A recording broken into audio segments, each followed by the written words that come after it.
1997년 서울, 가을의 어느 날, 아빠! 나 정말 아빠네 집으로 이사 가도 돼? 남편이 집에 그 여자를 데려왔던 날, 당신 나이가 몇인데 30대 여자랑 친구예요? 당신 부셔버릴 거야. 제일막, 균열. 1997년 가을, 박순자의 하루. 내 이름은 박순자. 21살에 김철수와 결혼했다. 1939년생. 올해 58. 아니, 곧 60이다.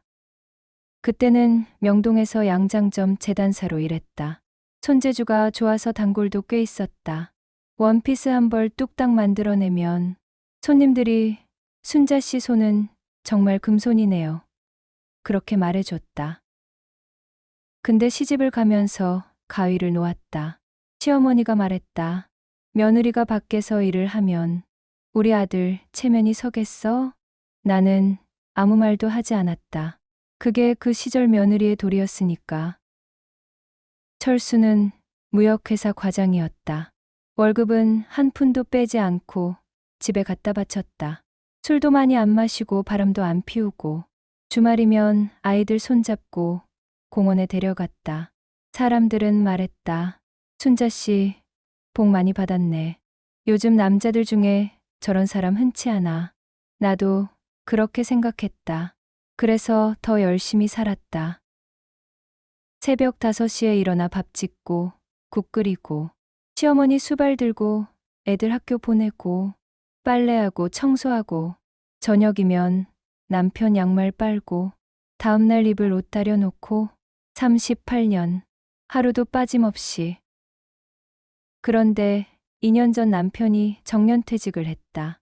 회사 다닐 때는 아침 일찍 나가서 저녁 늦게 들어왔는데 이제는 하루 종일 집에 있었다. 처음엔 괜찮았다. 여보, 이제 좀 쉬어. 그렇게 말하면 남편은 고개를 끄덕였다. 근데 시간이 지나면서 뭔가 달라지기 시작했다. 어느 날부터 남편이 거울을 자주 봤다. 나 흰머리 많이 났지? 당신도 이제 60 가까이 됐잖아요. 그래도 좀 염색할까? 나는 그 말을 듣고 웃었다. 염색은 무슨, 돈 아까워라. 근데 며칠 뒤 남편이 머리를 까맣게 염색하고 왔다. 어때? 좀 젊어 보이지? 솔직히 어색했다. 60 가까운 남자가 새까만 머리를 하니까 오히려 더 늙어 보였다. 근데 나는 말하지 않았다. 그래요. 괜찮네요. 그 뒤로 남편은 옷도 새로 샀다. 체크무늬 셔츠, 청바지, 하얀 운동화. 여보, 나도 이제 좀 젊게 입어볼까 해. 나는 고개를 끄덕였다. 근데 속으로는 이상했다. 뭐가 갑자기 이래? 그리고 향수. 은행 갔다 온다더니 온몸에서 향수 냄새가 났다. 당신, 향수 뿌렸어요? 응. 요즘 남자들도 다 뿌린대. 나는 아무 말도 하지 않았다. 근데 그날 밤 잠이 안 왔다. 뭔가 불안했다. 38년을 같이 산 사람인데 갑자기 낯선 사람 같았다.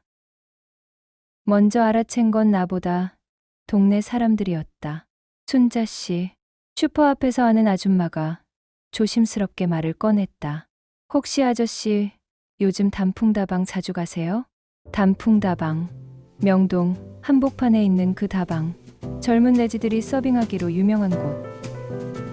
에이, 그냥 반이 무슨 다방을 가요? 나는 웃으면서 말했다. 근데 집에 돌아오는 길에 가슴이 쿵쾅쿵쾅 뛰었다. 그날 저녁 남편 옷에서 냄새가 났다. 커피 냄새, 아니, 커피 냄새에 뭔가 섞인 여자 향수 냄새. 당신, 오늘 어디 갔다 왔어요? 응? 그냥 친구 만나고 왔어. 어디서요? 다방에서. 나는 더 이상 묻지 않았다. 그날 밤 잠이 안 와서 천장만 봤다. 문득 5년 전 돌아가신 시어머니 생각이 났다. 시어머니는 30년을 우리 집에서 같이 살았다. 순자야, 국이 왜 이렇게 짜? 애들 공부는 제대로 시키고 있니? 순자야, 우리 철수 회사에서 고생하는데 집에서는 편하게 해줘야지. 맨날 그런 말만 들었다. 근데 남편한테는 달랐다. 우리 아들 오늘도 고생했네. 어서 들어와서 쉬어. 철수야, 힘들면 말해. 엄마가 순자한테 얘기할게. 나는 시어머니한테 한 번도 대들지 않았다. 참았다. 그게 며느리 도리라고 배웠으니까. 시어머니가 돌아가시기 전에 남편한테 이렇게 말했다. 철수야, 순자 잘 챙겨줘. 네, 어머니. 그의 성격이 좀 묻어난 것 같아도 마음은 약해. 네가 잘해줘야 돼. 남편은 고개를 끄덕였다. 나는 그 말을 듣고 조금 마음이 따뜻해졌다. 시어머니도 나를 생각해 주시는구나. 근데 지금 생각해보면 웃긴다. 시어머니는 30년 동안 나한테 단 한 번도 수고했다. 고맙다. 그런 말을 들어본 적이 없다. 근데 죽기 전에는 순자 잘 챙겨줘라니. 그게 시어머니 나름대로 나를 인정한 거였을까? 아니면 그냥 아들 걱정이었을까? 천장을 보면서 나는 생각했다. 만약 시어머니가 살아계셨다면 지금 이 상황을 뭐라고 하셨을까? 아마 이렇게 말했을 것 같다. 순자야, 남자란 게 원래 그래. 네가 좀 참아줘야지. 며칠이 지났다. 남편은 매일 외출했다. 오늘도 친구 만나요? 응. 언제 와요? 저녁 때. 그게 다였다. 더 이상 나한테 설명하지 않았다. 그러던 어느 날 남편이 말했다.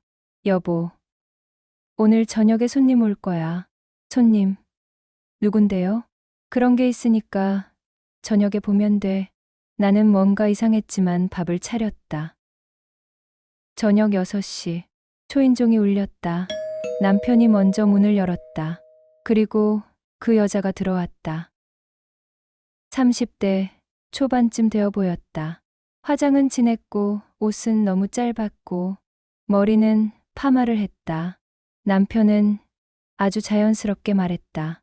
여보, 이 사람은 혜린이야. 나는 차를 따르던 손을 멈췄다. 그래서요? 남편은 잠시 입술을 깨물더니 말했다. 혜린이가 당분간 우리 집에 좀 있으면 좋겠어. 그 순간 귀가 먹먹해졌다. 심장이 빠르게 뛰었다. 뭐라고요? 남편은 천천히 다시 말했다. 얘가 사정이 좀 있어서 당분간 여기서 지내면 안 될까? 나는 그 여자를 봤다. 혜린이라는 여자는 고개를 숙이고 있었다. 아주머니, 죄송해요. 그 목소리가 가늘고 떨렸다. 당신, 지금 장난해요? 내 목소리도 떨렸다. 남편은 한숨을 쉬었다. 장난 아니야. 나 진지해. 이 사람이 누군데 우리 집에 들어와서 살아요? 친구야. 친구? 나는 웃었다. 너무 어이가 없어서 웃음이 나왔다. 당신 나이가 몇인데 30대 여자랑 친구예요? 남편은 내 눈을 똑바로 보지 못했다. 대신 이렇게 말했다. 여보, 우리 이제 좀 다르게 살아보자. 다르게? 응. 솔직히 나 요즘 너무 답답해. 답답해서 여자를 집에 데려와요? 남편은 말이 없었다. 나는 차를 내려놓고 방으로 들어갔다. 손이 떨렸다. 가슴이 터질 것 같았다. 머릿속이 하얘졌다. 38년. 38년을 이 남자 뒷바라지 하면서 살았는데 이게 대답이었다. 1시간쯤 지났을까? 남편이 방문을 두드렸다. 여보, 얘기 좀 하자. 들어오세요. 남편은 방에 들어와 내 앞에 앉았다. 나는 창밖을 보고 있었다. 여보, 솔직히 말할게. 남편은 내 얼굴을 보려고 했지만 나는 고개를 돌렸다. 난 지금 당신도 필요하고 그 아이도 필요해. 그 순간 귀가 멍해졌다. 그러니까 우리 셋이 각자 인생 존중하면서 같이 살면 안 될까? 나는 웃었다. 너무 어이가 없으면 사람은 웃게 된다. 지금 장난하세요? 아니야. 난 진지해. 그는 말했다. 난 이제 얼마나 살지도 모르잖아. 남은 인생은 행복하게 살고 싶어. 그럼 나는요? 내가 처음으로 남편을 똑바로 봤다. 나는 행복하지 않아도 돼요? 아니, 여보도 행복하면 되지. 어떡해요? 남편이 다른 여자랑 같이 사는데. 남편은 말을 잇지 못했다. 나는 천천히 말했다. 당신이 만약 나한테 30대 남자 데려와서 같이 살자고 하면 당신은 행복할 수 있어요? 그건 다르잖아. 뭐가 달라요? 남편은 대답하지 못했다. 나가주세요, 여보. 나가라고요. 내가 소리를 지른 건 결혼하고 처음이었다. 남편은 놀란 얼굴로 방을 나갔다. 그날 밤 나는 아무 말도 하지 않았다. 소리를 지르면 내가 지는 것 같았고 울면 더 초라해질 것 같았다. 대신 나는 이를 악물었다. 그리고 결심했다. 이 집에서 누가 진짜 주인인지 끝까지 보자고. 제2막 동거. 다음 날 아침 나는 새벽 5시에 일어났다. 38년 동안 해온 습관이었다. 눈을 뜨면 자동으로 몸이 움직였다. 부엌에 가서 밥을 짓고 국을 끓이고 반찬을 꺼냈다. 그때 복도에서 발소리가 들렸다. 혜린이었다. 아주머니, 제가 도와드릴게요. 나는 대답하지 않았다. 그냥 국을 저었다. 혜린은 어정쩡하게 서 있었다. 아주머니, 정말 도와드릴게요.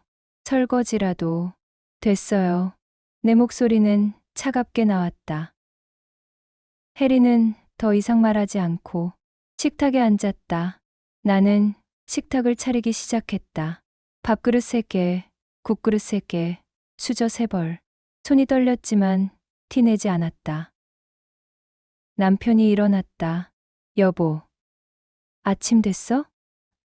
네. 남편은 혜린을 보며 웃었다. 혜린아, 어젯밤 잘 잤어? 네, 아빠 감사해요. 아빠, 그 여자가 내 남편을 아빠라고 불렀다. 나는 숟가락을 든 손을 멈췄다. 그 호칭이 귀에 박혔다. 남편은 아무렇지 않게 밥을 먹기 시작했다. 혜린도 고개를 숙이고 밥을 먹었다. 아무도 말이 없었다. 숟가락 부딪히는 소리만 들렸다. 나는 밥을 한 숟가락 떠서 입에 넣었다. 아무 맛도 안 났다. 목구멍으로 넘어가지 않았다. 억지로 삼켰다. 식사가 끝나고 남편과 혜린은 거실로 갔다. 나는 혼자 설거지를 했다. 그릇을 닦으면서 눈물이 났다. 소리내지 않으려고 입술을 깨물었다. 며칠이 지났다. 나는 그 둘을 관찰했다. 아니, 관찰할 수밖에 없었다. 내 집에서 벌어지는 일이었으니까. 아침에 남편은 혜린을 깨웠다. 혜린아, 일어나야지. 출근해야지. 복도 너머로 들리는 남편 목소리가 내가 듣던 목소리와 달랐다. 더 부드럽고 더 다정했다. 혜린이 다방에 가고 나면 남편은 집에 혼자 남았다. 예전에는 내 옆에 와서 앉아 TV를 보거나 신문을 봤는데 이제는 시계만 쳐다봤다. 혜린이 돌아올 시간을 기다리는 얼굴이었다.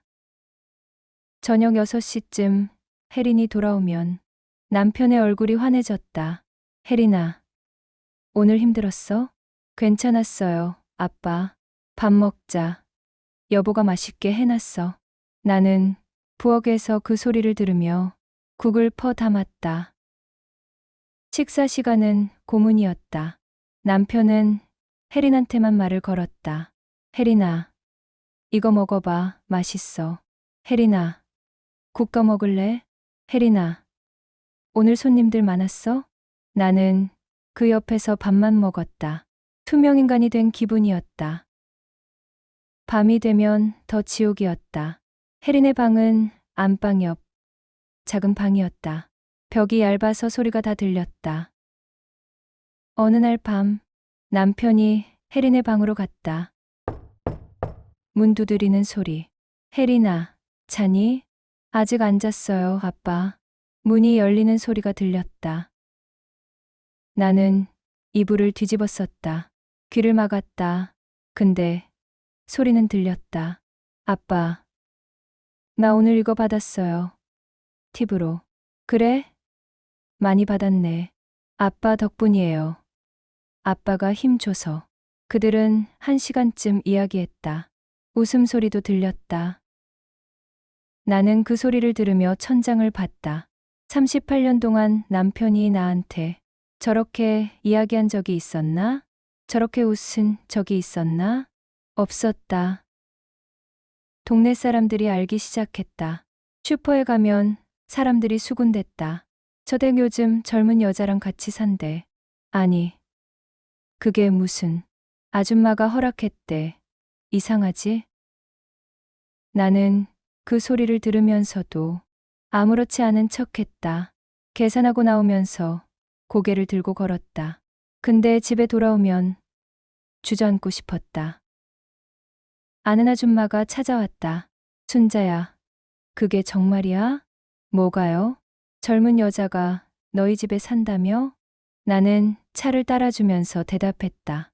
네, 남편 친구래요. 친구? 그 나이에 30대 여자가 친구? 아줌마는 믿을 수 없다는 얼굴을 했다. 순자야, 너 미쳤어? 왜 그걸 허락해? 제가 뭘 어떻게 해요? 내 목소리가 떨렸다.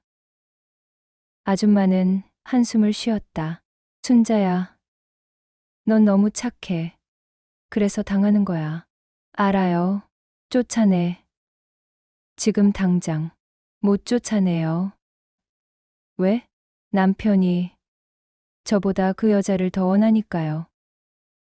그 말을 하는 순간 눈물이 났다. 아줌마는 아무 말도 하지 못하고 그냥 내 손을 잡아줬다. 한 달쯤 지났을 때 통장을 확인했다. 매달 남편 퇴직금 이자로 들어오는 돈이 줄어들어 있었다. 50만 원이나 빠져 있었다. 당신, 이거 뭐예요? 나는 통장을 남편 앞에 내밀었다. 응? 아, 그거. 남편은 당황한 얼굴을 했다. 혜린이가 친정에 돈 보내야 한대서 좀 빌려줬어. 빌려줬어요? 얼마나요? 50만 원. 50만 원을. 그것도 내 허락도 없이? 나중에 갚는데 언제요? 그건 나도 모르지. 나는 웃었다. 당신, 지금 장난해요? 우리 돈으로 그 여자 친정 빚 갚아주는 거예요? 빚이 아니라 그냥 생활비. 똑같은 거 아니에요? 남편은 말이 없었다. 나는 통장을 집어들었다. 이제부터 생활비는 제가 관리할게요. 당신한테 맡기면 다 빼돌릴 것 같으니까. 여보, 말 끝났어요. 그날 밤 나는 통장을 숨겼다. 그리고 계산했다. 지금까지 남편이 혜린한테 준 돈이 얼마나 되는지. 영수증을 뒤져보니 식당비, 옷값, 심지어 화장품까지 최소 200만 원은 넘었다. 나는 그 영수증들을 봉투에 담았다. 그리고 서랍 깊은 곳에 숨겼다. 언젠가 필요할 거야. 이 증거들이. 큰아들 철호가 찾아왔다. 엄마, 무슨 일이에요? 아빠가 여자를 집에 데려왔다고? 나는 차를 따라주면서 고개를 끄덕였다. 응, 미쳤네. 진짜 미쳤네. 철호는 머리를 쥐어뜯었다. 근데 엄마는 왜 가만히 있어요? 쫓아내야죠. 어떻게? 그냥 나가라고 하면 되잖아요. 네 아버지가 안 보낼 거야. 철호는 한참을 생각하더니 말했다. 엄마, 일단 좀 참아요. 제가 아빠랑 얘기해 볼게요. 참아? 또 그 말이었다. 며칠 뒤에 둘째, 철민이도 왔다. 엄마, 형한테 들었어요. 응. 엄마, 이혼하세요. 나는 깜짝 놀라서 둘째를 쳐다봤다. 뭐? 이혼하세요, 엄마. 그런 아빠랑 왜 살아요? 네가 그런 말을? 저도 결혼했으니까 알아요. 배우자가 다른 사람 데려오면 그건 끝이에요. 둘째의 말이 가슴에 꽂혔다. 그치만 38년을 살았는데 그래서 더 끝내야죠. 엄마 인생이 아깝잖아요. 나는 눈물이 났다. 적어도 이 아이는 내 편이구나. 어느 날 오후, 혜린과 나 둘만 집에 남았다. 남편은 나갔고 침묵만 흘렀다. 혜린이 먼저 말을 걸었다. 아주머니. 네, 정말 죄송해요. 나는 빨래를 개다가 손을 멈췄다. 뭐가 죄송한데요? 이렇게 아주머니 집에 들어와서요. 그럼 나가면 되잖아요. 아빠가 나가지 말래요. 나는 혜린을 똑바로 봤다. 혜린 씨는 우리 남편 좋아해요? 혜린은 대답하지 못했다. 솔직히 말해봐요. 혜린은 한참을 망설이다가 말했다. 처음엔 아니었어요. 알아요. 그런데 지금은 잘 모르겠어요. 뭘 모르겠어요? 아빠가 저한테 잘해주셔서 헷갈려요. 나는 한숨을 쉬었다. 혜린 씨. 네. 당신은 지금 남의 남편한테 의지하고 있는 거예요. 그게 사랑이라고 착각하면 안 돼요. 혜린은 눈물을 글썽였다. 그런데 저는 갈 데가 없어요. 그건 나도 마찬가지예요. 내 목소리가 떨렸다. 38년을 이 집에서 살았는데 나도 갈 데가 없어요. 그렇다고 내가 혜린 씨 때문에 쫓겨나야 해요? 혜린은 고개를 숙였다. 죄송해요. 죄송하면 나가세요. 못 나가요. 왜요? 무서워서요. 나는 혜린을 봤다. 이 여자도 나처럼 갇혀 있었다. 돈 때문에, 외로움 때문에, 두려움 때문에. 그래도 나는 이 여자를 동정할 수 없었다. 혜린 씨. 네, 당신이 무섭다고 해서 내가 이 상황을 받아들이는 건 아니에요. 네, 언젠가는 끝낼 거예요. 이 지옥이. 나는 그렇게 말하고 방으로 들어갔다.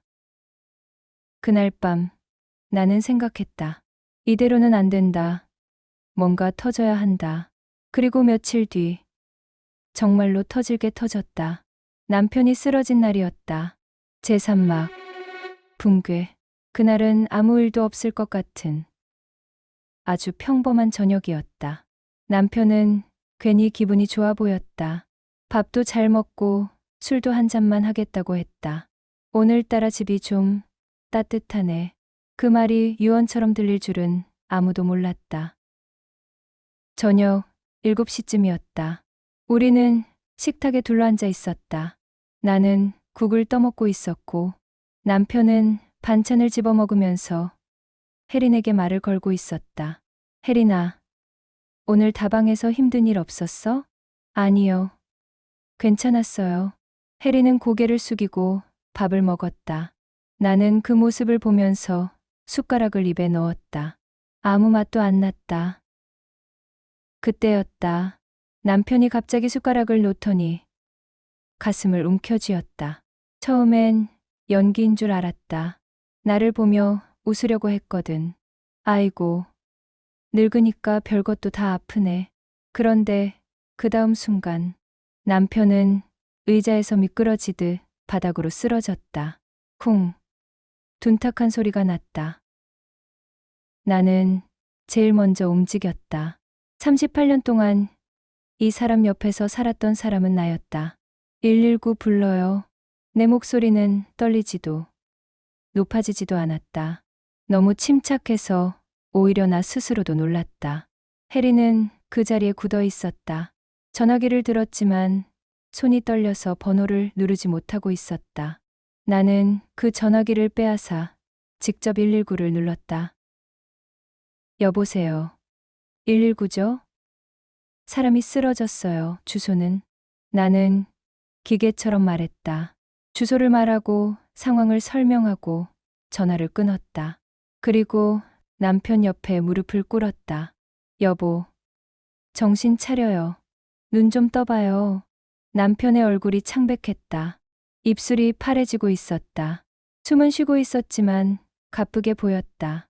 나는 남편의 손을 잡았다. 차가웠다. 혜린이 울기 시작했다. 아빠, 아빠. 그 울음소리가 왠지 짜증이 났다. 38년을 산 사람도 울지 않는데 몇 달 본 사람이 운다고? 근데 나는 아무 말도 하지 않았다. 지금은 그럴 때가 아니었다. 구급차가 왔다. 구급대원들이 남편을 들것에 실었다. 보호자분은 같이 타세요. 나는 구급차에 올라탔고 혜린도 따라오려고 했다. 저도 됐어요. 나는 차갑게 말했다. 아주머니, 저도 가야 해요. 혜린이 울면서 말했다. 안 돼요. 보호자만 탈 수 있어요. 나는 구급대원에게 말했다. 출발하세요. 구급차 문이 닫혔다. 혜린은 현관 앞에 서서 우리를 봤다. 나는 그 표정을 보지 않았다. 구급차 안에서 나는 남편의 손을 꽉 잡고 있었다. 구급대원이 물었다. 환자분 평소에 지병 있으셨어요? 고혈압이요. 약은 먹고 있었어요. 최근에 스트레스 많이 받으셨나요? 스트레스. 그 말이 칼처럼 꽂혔다. 많이 받았을 거예요. 구급대원은 더 이상 묻지 않았다. 대신 남편의 혈압을 재고 산소호흡기를 씌웠다. 나는 남편의 얼굴을 봤다.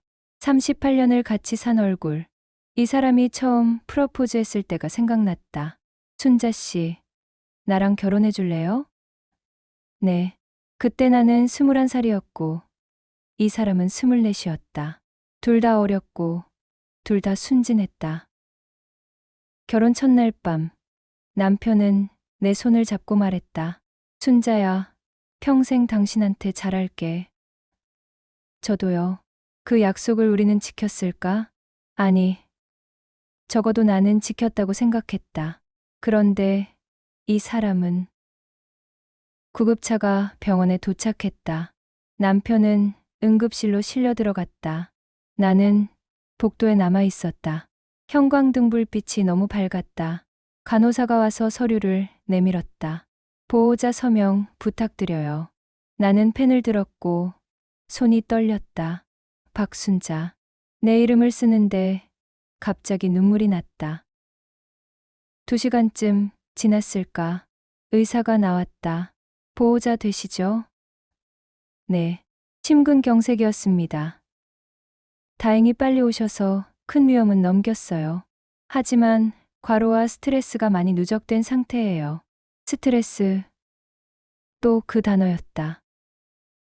지금은 중환자실에 계시고 내일 아침에 일반 병실로 옮길 예정입니다. 네. 감사합니다. 의사가 가고 나는 중환자실 문 앞 의자에 앉았다. 잠시 후 복도 끝에서 혜린이 나타났다. 택시를 타고 온 모양이었다. 숨을 헐떡이며 뛰어왔다. 아주머니, 아빠는 괜찮으세요?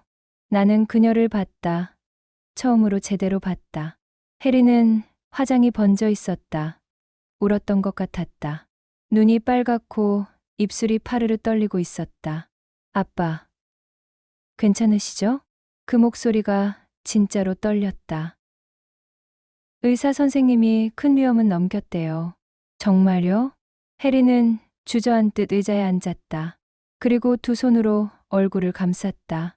다행이다. 정말 다행이다. 중얼거리는 소리가 들렸다. 나는 그녀 옆에 앉았고 우리는 둘 다 말이 없었다. 시계 초침 소리만 째깍째깍 들렸다.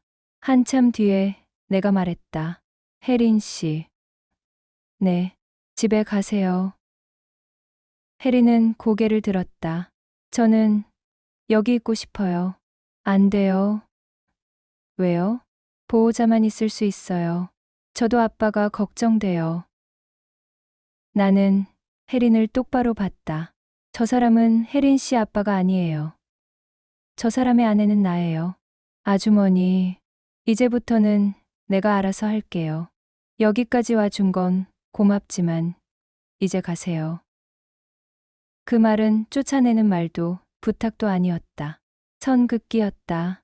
38년을 같이 산 아내와 몇 달을 알고 지낸 여자 사이에 명확한 선. 혜리는 천천히 고개를 끄덕였다. 네, 알겠습니다. 그녀는 자리에서 일어나 복도를 걸어갔다. 뒷모습이 작아 보였다. 다음 날 아침 남편은 일반 병실로 옮겨졌다. 오후쯤 되어서 눈을 떴다. 여보. 목소리가 잠겨 있었다. 눈 떴어요? 물 마실래요? 나는 물컵을 입에 갖다 댔다. 남편은 조금 마시고 나서 나를 봤다. 미안해. 괜찮아요. 쉬세요. 남편은 잠시 눈을 감았다가 다시 입을 열었다. 혜린이는 그 말을 듣는 순간 내 손이 멈췄다. 물컵을 테이블에 내려놓는 소리가 생각보다 크게 났다. 지금 그 얘기할 때가 아니에요. 내 목소리는 차분했지만 한치의 여지도 없었다. 남편은 내 얼굴을 봤다. 여보, 쉬세요. 이야기는 나중에 해요. 나는 그렇게 말하고 창문 쪽으로 고개를 돌렸다. 밖에 비가 내리고 있었다. 가을비였다. 저녁 때 큰아들과 작은아들이 병원에 왔다.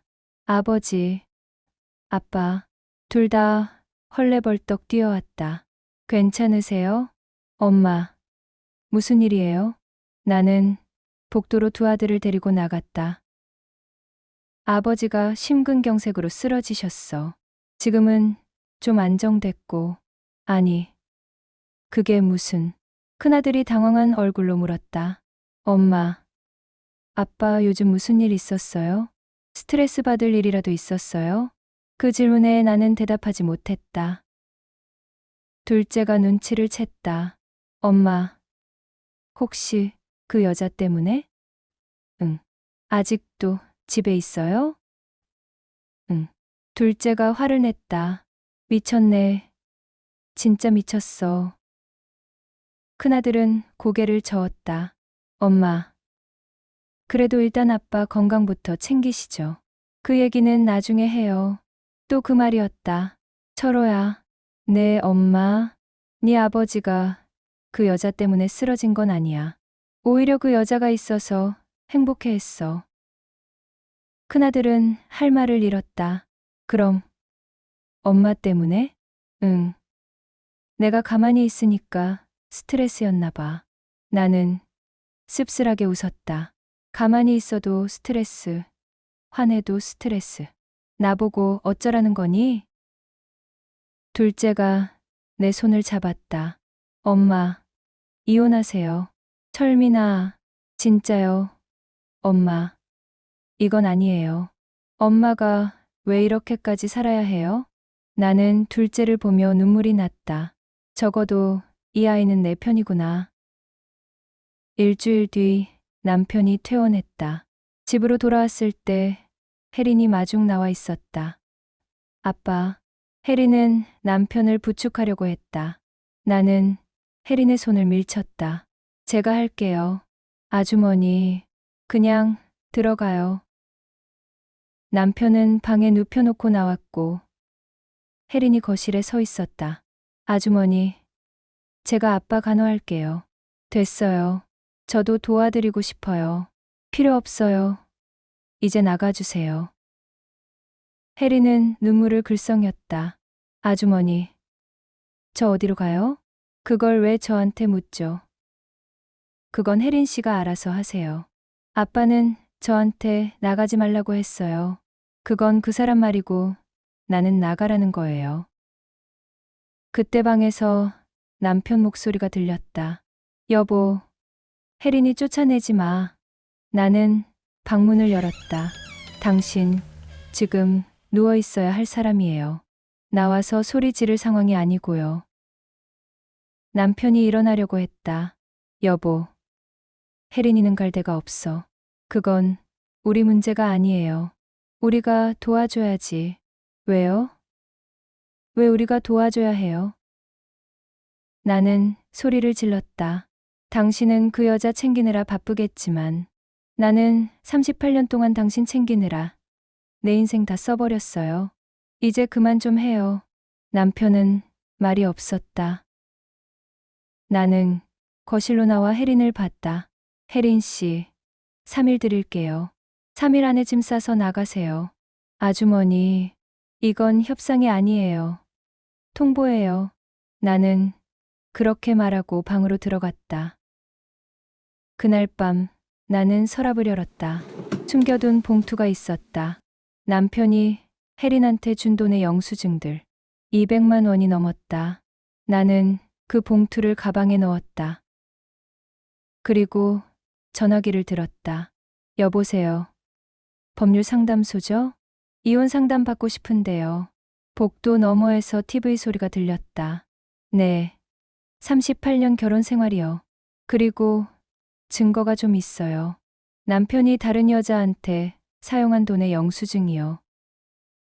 전화를 끊고 나는 창밖을 봤다. 비가 내리고 있었다. 이제 돌아갈 곳은 없었다. 앞으로만 가야 했다. 3일 뒤 혜리는 집을 나갔다. 짐을 싸서 택시를 탔다. 마지막으로 나를 봤고, 아주머니, 정말 죄송했어요. 나는 대답하지 않았다. 혜린이 떠나고 남편이 말했다. 여보, 이제 됐지? 아니요. 뭐가 더 필요해? 이혼이요. 나는 식탁 위에 서류를 내밀었다. 이혼 소장. 남편의 얼굴이 하얗게 질렸다. 제3화. 법정. 남편은 식탁 위에 놓인 서류를 멍하니 봤다. 여보, 이게 무슨 말 그대로예요. 이혼하고 싶어요. 여보, 혜린이는 이미 나갔잖아. 이제 끝난 거야. 당신한테는 끝났을지 몰라도 나한테는 끝난 게 아니에요. 남편은 서류를 집어들고 읽기 시작했다. 이혼 청구 사유, 배우자의 부정행위 및 혼인 파탄. 부정행위? 나 아무것도 안 했어. 육체 관계도 없었고, 육체 관계만 부정행위예요? 다른 여자 집에 데려와서 같이 살자고 한 건? 남편은 말이 없었다. 당신은 몰라요. 내가 매일 밤 얼마나 죽고 싶었는지. 여보, 당신이 그 여자 방에 들어가서 웃는 소리 들을 때마다 내가 얼마나 초라했는지 알아요? 남편은 고개를 숙였다. 미안해. 이제 미안하다고 해서 될 일이 아니에요. 나는 이혼할 거예요.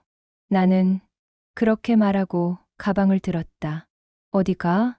변호사 사무실이요. 변호사 사무실은 종로에 있었다. 40대 여자 변호사가 나를 맞았다. 앉으세요. 부인. 네. 이혼 상담이시라고요? 네. 38년 결혼 생활인데요. 변호사는 서류를 보더니 물었다. 남편분이 다른 여성과 육체 관계를 맺었습니까? 아니요. 근데 집에 데려와서 같이 살았어요. 같이 살았다? 네. 셋이서요. 변호사의 표정이 어리둥절했다. 부인. 그게 정말입니까? 네. 2달 동안이요. 부인께서 허락하셨어요? 허락은 안 했죠. 근데 남편이 강행했어요. 변호사는 펜을 들고 메모하기 시작했다. 혹시 증거가 있으세요? 네. 나는 가방에서 봉투를 꺼냈다. 영수증 뭉치와 통장 사본. 남편이 그 여자한테 준 돈의 영수증이요. 총 230만 원이에요. 변호사는 영수증을 하나씩 보더니 고개를 끄덕였다. 이거면 충분합니다. 정말요? 네. 육체 관계가 없어도 이 정도면 혼인 관계 파탄의 책임이 명확하게 남편분께 있습니다. 그럼 재산 분할은 어떻게 돼요? 통상 50대 50이지만 남편분 귀책 사유가 명확하니까 부인께서 더 받으실 수 있습니다. 얼마나요? 위자료까지 합치면 60-70% 가능합니다. 나는 가슴이 두둥거렸다. 그리고 혹시 시어머니 유산이 있으셨나요? 네. 5년 전에 돌아가셨는데 부동산이 좀 있었어요. 그게 남편 앞으로만 되어 있나요? 네. 변호사는 웃었다. 그것도 재산 분할 대상입니다. 결혼 기간 중에 받은 거니까요. 정말요? 네, 부인. 이 재판 이기실 겁니다. 그 말을 듣는 순간 눈물이 났다. 며칠 뒤 남편도 변호사를 선임했다. 그리고 집에서 나를 불렀다. 여보, 얘기 좀 하자. 할 얘기 없어요. 제발, 5분만. 나는 거실에 앉았다. 남편 옆에 50대 남자 변호사가 앉아 있었다. 부인, 저는 남편분 변호사입니다. 네, 부인. 이혼은 너무 극단적인 선택 아닙니까? 극단적이라고요? 나는 웃었다. 변호사님, 남편이 다른 여자 데려와서 같이 살자고 한 게 더 극단적인 거 아닌가요? 이혼은 당연한 선택이에요. 변호사는 당황한 얼굴을 했다. 그래도 38년을 같이 사셨는데 그 38년이 아까워서 이혼하는 거예요. 남편이 끼어들었다. 여보, 내가 잘못했어. 재산도 다 당신이 가져가. 그러니까 이혼만은 하지 말자. 싫어요. 왜? 당신 얼굴 보기 싫어요. 남편의 얼굴이 굳었다. 변호사가 말했다. 부인, 감정적으로 결정하시면 안 됩니다. 감정적이라고요? 38년 참은 게 감정적이에요? 이제야 내 할 말을 하는 게 감정적인 거예요? 변호사는 더 이상 말하지 못했다. 첫 조정 기일이 잡혔다. 법원 복도에서 남편과 마주쳤다. 남편은 초췌해 보였다. 여보, 말 걸지 마세요. 나는 그를 지나쳐 조정실로 들어갔다. 조정 담당 판사가 양쪽을 봤다. 부부가 38년을 같이 사셨다고요? 네, 부인. 이혼을 원하시는 이유가 남편이 다른 여성을 집에 데려와 같이 살자고 제안했기 때문이라고 하셨는데, 맞습니까? 네, 맞습니다. 판사는 남편을 봤다. 남편분, 사실입니까? 남편은 잠시 망설이다가 고개를 끄덕였다. 네, 그 여성과 육체 관계는 없었습니다. 그런데 왜 집에 데려왔습니까? 남편은 대답하지 못했다. 판사가 다시 물었다. 혹시 그 여성한테 금전적 지원을 하셨습니까? 남편이 대답하기 전에 내 변호사가 서류를 내밀었다. 판사님, 증거 제출합니다. 남편이 그 여성에게 지급한 금액이 총 230만 원입니다. 판사는 영수증들을 보더니 남편을 봤다. 남편분, 이게 사실입니까? 네. 아내의 동의 없이 지급하셨습니까? 네. 판사는 고개를 저었다. 남편분. 네. 아내는 어머니가 아닙니다. 그렇다고 관리인도 아니고 하인도 아닙니다. 알고 있습니다. 정말 아십니까? 그런데 왜 이런 행동을 하셨습니까? 남편은 대답하지 못했다. 판사는 나를 봤다. 부인, 혹시 화해 의사는? 없습니다. 남편분이 사과하고 재산도 양보한다는데. 판사님, 나는 판사를 똑바로 봤다. 저는 돈이 아쉬워서 이혼하는 게 아닙니다. 존엄이 무너져서 이혼하는 겁니다. 존엄이요? 네. 38년 동안 저는 아내로서 제 역할을 다했습니다. 근데 남편은 저를 사람이 아니라 도구로 봤어요. 방 안이 조용해졌다. 필요할 때만 쓰고 필요 없으면 옆에 치워두는 도구. 그게 제가 38년 동안 살아온 모습이에요. 판사는 아무 말도 하지 못했다.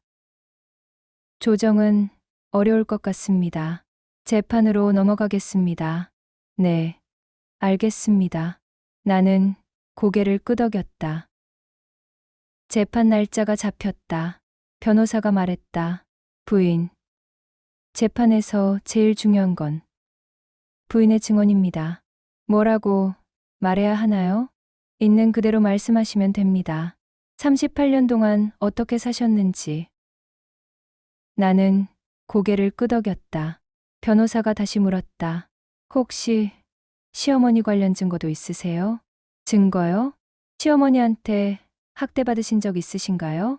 학대까지는 아니지만 구박은 많이 받았죠. 예를 들면요. 맨날 밥이 짜다, 청소가 안 됐다, 애들 교육을 못 시킨다. 그런 말들이요. 그게 얼마나 지속됐습니까? 30년이요. 변호사는 메모했다. 그리고 남편분은 그때 뭐 하셨어요? 아무것도 안 했어요. 오히려 어머니 편들었죠. 그것도 증언하시면 됩니다. 네. 재판 날이 왔다. 방청석에는 둘째 철민이 앉아 있었다. 큰아들 철호는 오지 않았다. 판사가 입장했다. 원고 김철수, 피고 박순자. 이혼 청구 사건을 시작하겠습니다. 판사는 나를 봤다. 피고 박순자 씨, 원고와 이혼하기를 원하는 이유를 진술하십시오. 나는 자리에서 일어났다. 손이 떨렸지만 목소리는 나왔다. 판사님, 네, 말씀하세요. 저는 21살에 결혼했습니다. 그때부터 지금까지 38년을 함께 살았습니다. 네, 시어머니를 30년 모셨고 아이 둘을 낳아 키웠고 남편이 회사 다닐 동안 집안일을 도맡아 했습니다. 그런데 왜 이혼을 원하십니까? 남편이 2년 전에 퇴직했습니다.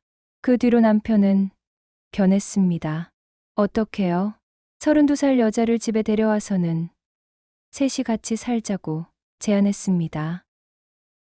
방청석이 술렁였다. 판사는 남편을 봤다.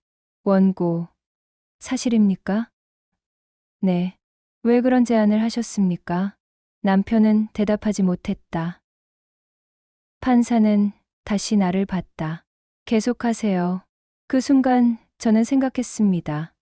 38년 동안 제가 뭐였나 하고. 네. 아내였을까요? 아니면 가정부였을까요?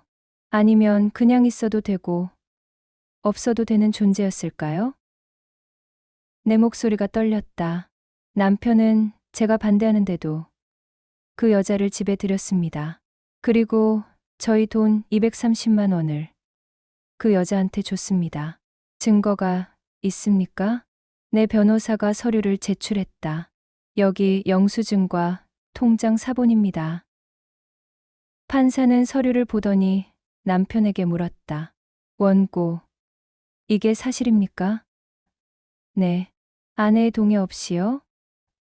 네. 판사는 고개를 저었다.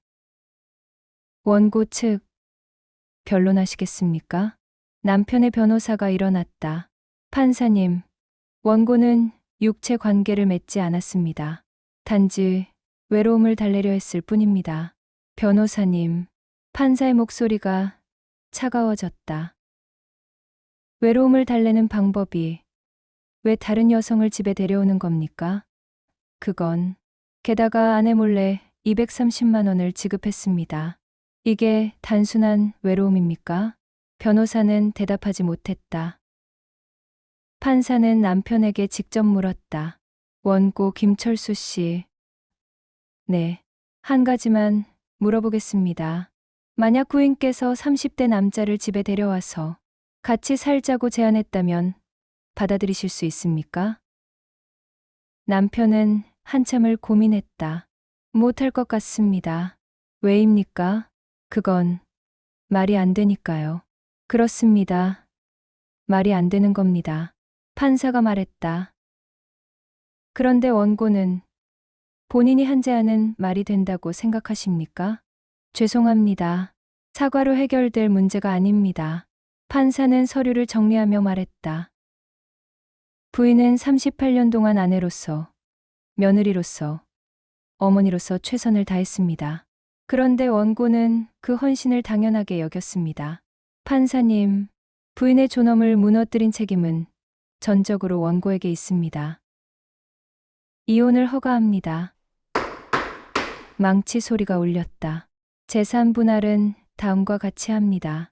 부부 공동의 재산 65%를 피고에게, 35%를 원고에게 분할합니다. 남편의 얼굴이 하얗게 질렸다. 그리고 원고는 피고에게 위자료 5천만 원을 지급하십시오. 5천만 원이요. 남편이 소리쳤다. 네. 원고의 귀책 사유가 명확하므로 위자료를 책정합니다. 또한 원고의 어머니로부터 유산으로 받은 부동산의 50%도 피고에게 분할합니다. 그건 어머니 재산인데 결혼 기간 중에 받은 재산이므로 분할 대상입니다. 판사는 단호하게 말했다. 다시 망치 소리가 울렸다. 이상으로 재판을 마치겠습니다. 나는 그 자리에 주저앉을 뻔했다. 변호사가 나를 부축했다. 부인, 이기셨어요. 나는 눈물이 났다. 법정을 나오는데 다리에 힘이 없었다. 둘째가 달려와서 나를 안았다. 엄마, 축하해요. 고마워. 철민아. 나는 아들을 안고 울었다. 복도 저 끝에 남편이 서 있었다. 변호사와 뭔가 얘기하고 있었다. 얼굴이 망연자실해 보였다. 나는 그를 보지 않고 복도를 걸었다. 법원 밖으로 나오니 햇빛이 눈부셨다. 변호사가 말했다. 부인, 정말 잘 싸우셨어요. 감사합니다. 이제 새 인생 사세요. 네, 그럴게요. 나는 하늘을 올려다봤다. 가을 하늘이 높고 파랬다. 38년 만에 처음으로 내 인생이 내 것이 됐다. 제오막. 그 이후 이혼하고 1년이 지났다. 나는 작은 아파트로 이사했다. 방 2개짜리. 혼자 살기엔 충분했다. 재산 분할과 위자료로 받은 돈은 1억 2천만 원. 부동산까지 합치면 2억이 넘었다. 처음으로 내 명의 통장에 이렇게 큰 돈이 들어왔다. 아침에 눈을 뜨면 아무도 깨우지 않아도 됐다. 밥을 할지 말지 내가 정했다. TV 리모컨도 내가 쥐었고 창문도 내가 원할 때 열었다. 59세, 늦었지만 처음으로 내 인생을 살기 시작했다. 남편 소식은 둘째 철민이를 통해 들었다. 엄마, 아빠 요즘 진짜 개판이래요. 그래? 혼자 살면서 술만 마신대요. 집도 엉망이고. 재산 분할로 남편한테 남은 건 전세금이랑 퇴직금 일부. 남편은 서울 외곽 작은 빌라로 이사했다. 형수가 가끔 가보는데 집에서 술 냄새 난대요. 빨래도 안 하고. 그렇구나. 엄마, 한번 가보시는 게. 아니. 나는 단호하게 말했다. 내가 왜 가? 그래도 38년을 같이 사신 분인데. 그래서 내가 또 뒷바라지 하러 가? 철미는 아무 말도 하지 못했다. 며칠 뒤 큰아들 철호가 찾아왔다. 엄마, 왔니? 아버지 좀 도와주세요. 또 그 소리였다. 도와주긴 뭘 도와줘. 네 아버지도 어른인데 알아서 잘 살겠지. 근데 요즘 진짜 많이 안 좋으세요. 혼자 사시니까 우울해하시고. 그건 내가 해결할 문제가 아니야. 철호는 답답하다는 얼굴로 말했다. 엄마, 그래도 인정이라는 게 있잖아요. 인정. 나는 웃었다. 네 아버지가 나한테 인정을 베풀었니? 30대 다방 여자를 집에 데려올 때 철호는 할 말을 잃었다. 철호야, 네 아버지는 이제 내 책임이 아니야. 알아서 살 거야. 엄마. 그리고 정 그렇게 걱정이 되면 네가 모시고 살든가. 철호는 아무 말도 못하고 돌아갔다. 어느 날 저녁 모르는 번호로 전화가 왔다. 여보세요? 아주머니. 그 목소리를 나는 알았다. 혜린이었다. 왜 전화했어요? 아주머니, 제가 정말 죄송해서요. 그래도 전화 한번 드려야 할 것 같아서. 용건만 말해요. 아빠, 요즘 어떠세요? 나는 웃었다. 왜요? 걱정돼요? 네. 그럼 혜린 씨가 찾아가 봐요. 나는 이혼했으니까 상관없어요. 아주머니, 끊을게요. 전화를 끊으려는데 혜린이 소리쳤다. 아주머니, 잠깐만요. 뭐예요? 저 아빠한테 정말 미안해요. 근데 저도 어쩔 수 없었어요. 뭐가요? 혜린의 목소리가 떨렸다. 저 고향에 내려가서 딸이랑 살고 있어요. 작은 식당도 하나 차렸고요. 그래서요? 아빠가 찾아왔었어요. 나는 숨이 멎었다. 뭐라고요? 한 달 전에요. 저희 식당으로 찾아오셔서 같이 살자고 하셨어요. 그래서 저 거절했어요. 아빠한테 말했어요.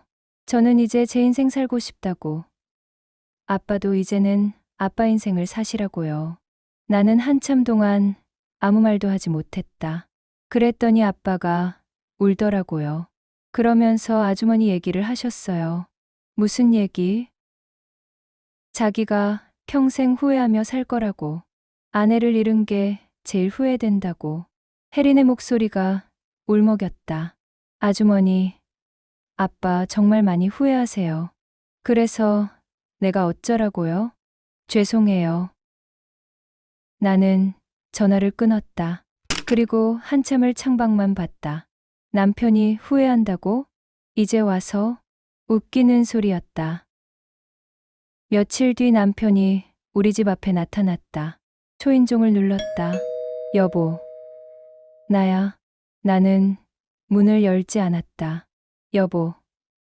제발 한 번만 봐줘. 할 말 없어요. 돌아가세요. 남편은 문 앞에서 1시간을 서 있었다. 나는 안에서 TV를 켰다. 소리를 크게 틀었다. 남편의 목소리가 들리지 않게. 결국 남편은 돌아갔다. 다음 날 편지가 왔다. 순자에게. 나는 그 편지를 뜯지 않고 쓰레기통에 버렸다. 읽을 필요가 없었다. 뭐라고 썼든 이미 늦었으니까. 이혼하고 처음으로 동창회에 나갔다. 고등학교 동창들. 다들 60 가까이 된 나이였다. 순자야, 오랜만이다. 그래. 정말 오랜만이네. 친구들은 내 얘기를 들었는지 조심스럽게 물었다. 순자야, 이혼했다며? 응. 많이 힘들었겠다. 아니야. 오히려 속이 시원해. 친구들은 놀란 얼굴을 했다. 진짜? 응. 38년 만에 처음으로 내 인생 사는 기분이야. 근데 외롭지 않아? 외로운 게 뭐가 나빠? 불행한 것보다는 낫지. 친구 하나가 부러운 얼굴로 말했다. 나도 순자처럼 용기가 있었으면 좋겠다. 우리 남편도 술만 마시고 나한테 욕하는데 이혼은 못하겠더라고. 왜? 무서워서. 혼자 살 자신이 없어서. 나는 그 친구의 손을 잡았다. 언니, 혼자 사는 게 더 편해. 진짜로. 그래? 응. 나는 이제 후회 안 해. 그 말이 진심이었다. 나는 작은 카페에 취직했다. 명동에 있는 조용한 카페. 주인 아주머니가 나보다 2살 많았다. 순자 씨, 커피 만들 줄 알아요? 아니요. 근데 배울게요. 좋아요. 천천히 배워요. 처음 월급은 80만 원. 적었지만 괜찮았다. 내가 직접 일해서 번 돈이었으니까. 손님들은 친절했고 주인 아주머니도 좋았다. 어느 날 손님 한 명이 물었다. 아주머니, 몇 살이세요? 59이요. 와, 그렇게 안 보여요. 웃는 얼굴이 예쁘세요.